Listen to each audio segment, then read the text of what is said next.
গায়রাবেতিলে মদ বিক্রি হয়। দীর্ঘ সময় এলাকার লোকজন এই মদকে প্রতিহত করার জন্য এই লোকজনদেরকে অনেকবার এলাকা ভিত্তিকভাবে তাদেরকে বলা হয়েছে, তারা কোনোভাবে সেটা নিয়ন্ত্রণ করে না।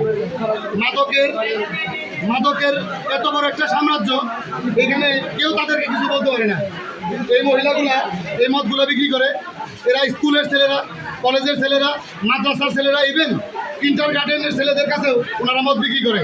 ওনাদের কাছে আপনারা অসংখ্য প্রমাণ পাবেন স্থানীয় জনগণের কাছ থেকে।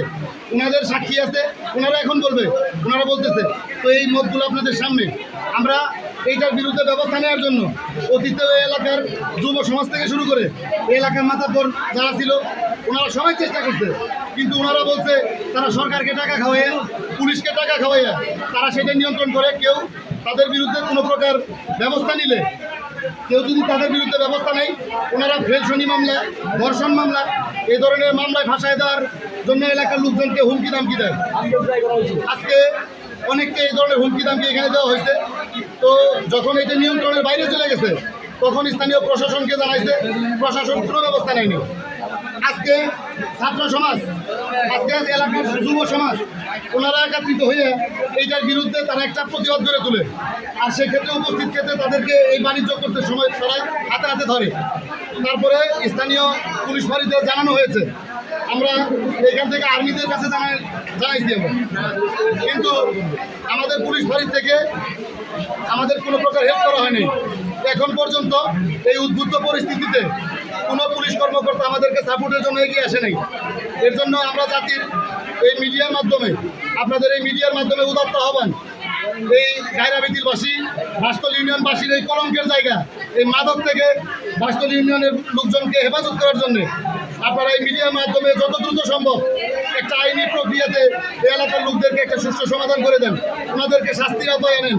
যদি ওনারা এভাবে শাস্তির আওতায় না আসে, তাহলে শুধুমাত্র এইখানে হিন্দু সম্প্রদায় না, মুসলমান সম্প্রদায় এবং এলাকার অন্যান্য আমরা এইখানে আনুমানিক এখানে প্রায় 40 লিটারের মতো আছে আমাদের কাছে, ওনাদের বাসার থেকে উদ্ধার করা। আরও আমরা আইডিয়া করি, আপনারা আমাদের সাথে থাকলে, আপনাদের সাথে নিয়ে যদি আমরা বাড়ির আশপাশটা দেখি, আমাদের বিশ্বাস আরও অনেকগুলো আমরা উদ্ধার করতে পারবো। তো আপনাদের মাধ্যমে আমাদের তাড়াতাড়ি এটা আবেদন মিডিয়ার লোকজনের। ঠিক আছে, আমি জন্মের আগ থেকে এখানে দেখতেছি তারা ব্যবসা করতেছে, তাদেরকে কেউ প্রতিহত করতে পারতেছে না। আমার কথা হচ্ছে, আমরা ছাত্র ভাইরা মিলে, সকলে মিলে বসে একটা আলোচনা করছি যে আমাদের এই সমস্যাকে আমরা মাদকমুক্ত রাখবো। পরে আমরা এলাকার লোক নিয়ে, আমাদের বড় ভাই নিয়ে সকলে মিলেমিশে এখানে আমরা একটা করছিলাম, বিচারের মতো আয়োজন করা হয়েছিল। পরে ওনাদেরকে বলে দেওয়া হয়েছে যে আর তোমরা মাদক বিক্রি করো না। পরে তারা স্বীকার করছে যে আর মাদক বিক্রি করবে না।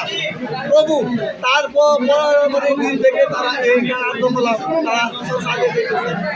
আমরা সবাই এই মদের নিন্দা জানাই এবং এই মদটাকে বন্ধ করার জন্য আমাদের সবসময় অভিযান দিয়ে থাকবে।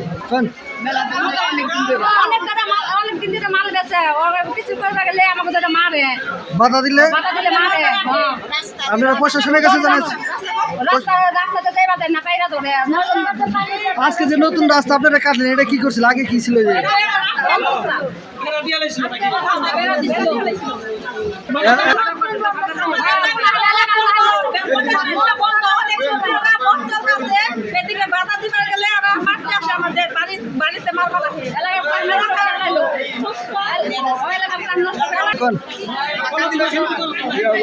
বহুত নিষেধ করছে, বিচার হয়েছে, হ্যাঁ বিচার হয়েছে, এরা বন্ধ করে না।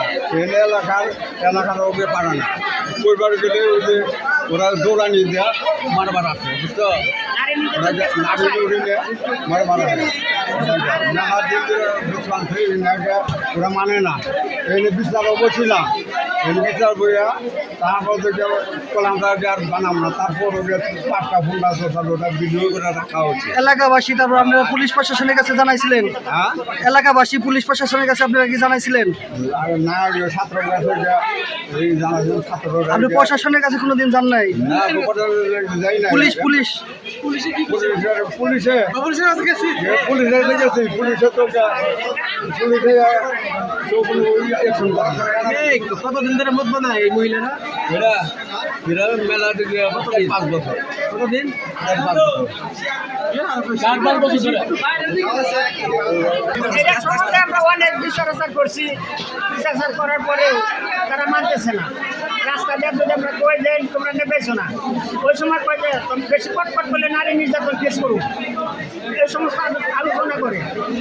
তারপরেও এনজিওটা যাওয়া করে আরো বাড়িকে পথ বন্ধ করে হারা বাধা দেয় দিবে। অনেক চেষ্টা করেছে, শেষ মুহূর্তে আমরা খুলেবেন না পেরে তারপরে যেমন আমরা ছাত্র সমাজকে একবার জানানি হয়েছে যে আমরা পারলাম না, আমরা তোমরা কি করবা করো, যদি মারো তাহলে মাইরে আলাও, তোমরা মারো কিন্তু অগ্রতি অবমান করো না। তারপরে যেমন এই ছাত্র সমাজ আমাদের সহযোগিতা করে।